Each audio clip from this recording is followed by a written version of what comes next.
Hello, in this video I'm gonna show you how you can find your reward section on the Ultimate Team in FC 24. And to do this we have to click the left 2 button and go for the objectives.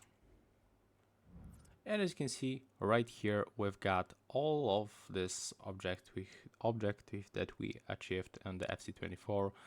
You can also, currently we are on the season progress, but you can also go for the live, milestones, foundations, and basically that's it. So that's the place where we can find all of this stuff. And if you want to check the best reward that you can get the Mateus Cunha, I guess that's how you can spell it.